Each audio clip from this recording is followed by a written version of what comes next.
My sister called my child a damaged mistake and told her that she is not real family, so I gave her a wake-up call by cutting off funds for her wedding. I am the eldest of 5 siblings, and I've taken on the role of the family caretaker for as long as I can remember. I helped our parents until their passing, and, frankly, it's exhausting. So as the oldest, I just sort of became the de facto parent. I don't mind as I love my siblings, and it's kind of my thing to big sister to friends and family a lot. I'm sort of ship's counselor, and I financially help out my family. I don't mind, as I work in tech, have a side gig doing art, and inherited land and money from mom and dad, all that to say it's no real loss. A few years ago, I adopted my cousin's Charlie child, who I will just use the nickname Decker after my cousin went to prison for murdering Decker's mother in an alcohol and drug-fueled rage, which is too long a story to add here. It was a chaotic year of mourning, paperwork, and court hearings, but the adoption was finalized when the Decker was 5. Now, she's a happy, healthy 13-year-old who calls me mom. She's in therapy and has been since I legally could send her, as she witnessed her mother's death, and I couldn't be prouder of how resilient she is. She's my girl, my rock star,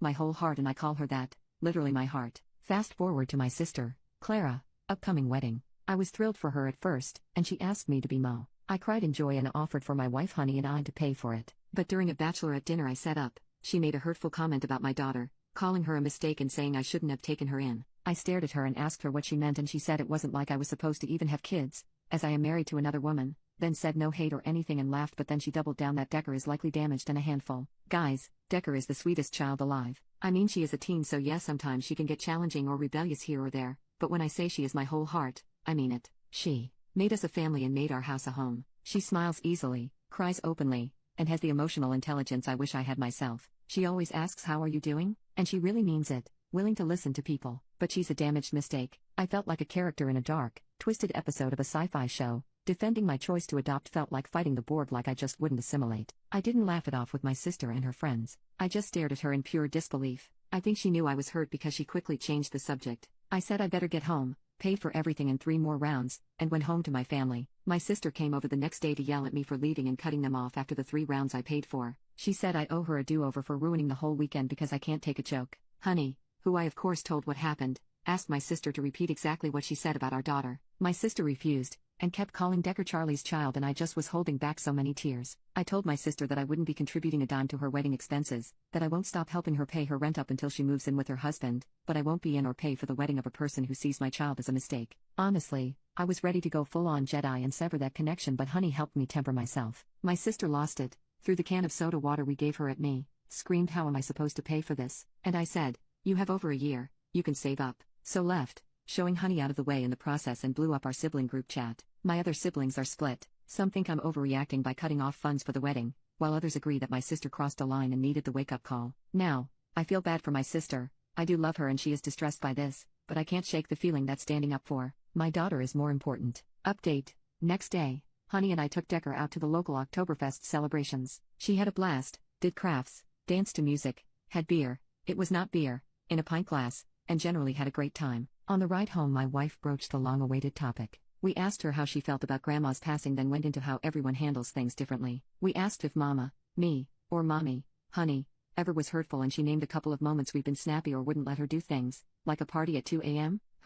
But no, nothing else. We asked about Clara and she got quiet. Honey just looked at me, but I was driving, so I just said, "You can tell us anything, Goober, you know that," and she clammed up. I got my girls home and hugged my heart/Decker and went to the den. About 2 hours later, my wife came downstairs to me and said Decker was in bed but not asleep and I should talk to her. I asked why, and she simply said that Decker is willing to talk about it. I went up. Decker was ready for bed, in her PJs, reading. I just sat down on the side of the bed and asked her how she was. She just said, "Mom told you, huh?" I told her I didn't know anything, and Decker then said that Clara makes her uncomfortable and said hurtful things. When my wife and I weren't around, Clara would call her the lost puppy or the stray, and once Decker remembers her to have told her to her face, "You're not real family, and that once Honey and I get a real child, we will dump her." I can't explain the rage. The absolute, total, and complete red I saw as my daughter broke down, telling me that she behaves so well and is so obsessed with grades so she can prove she is worth loving, worth keeping. After calling my wife, we sat her down and told her that she is the best thing that ever happened to us, and that even if we do have more children, she is our firstborn and our love. I cried and held her, telling her she was my whole heart and that nothing will ever change that. She saved us,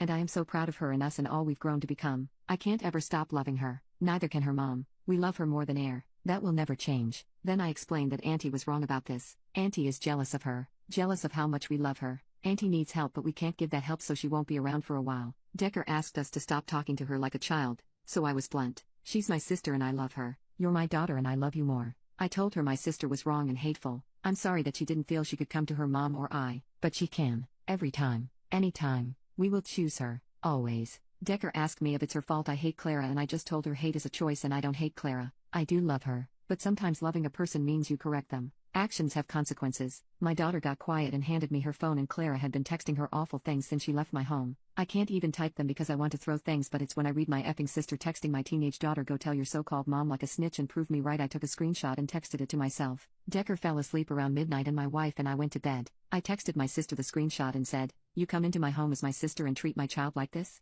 No. Mom and Dad would be ashamed of you. This is not how you treat any child, let alone your own niece. I have loved you for as long as I can remember. I know you were not raised to treat children so terribly, but as of now, you are not accepted in my home. You will not speak to or contact me, my wife, or my child. I will give you the money for October, Clara, but November on? That's your responsibility. I am no longer going to help. I'm sorry. This breaks my heart, but you crossed a serious and unforgivable line. Decker is my daughter. I am her mom. Do not doubt me here, and I want to be clear. If you ever come sideways at my family again, or contact my daughter at all, I will take legal recourse. From today on, we are in low contact. If you try to make this into a bigger issue, it will be no contact. If you don't understand, here are resources to help spell it out. I love you, D.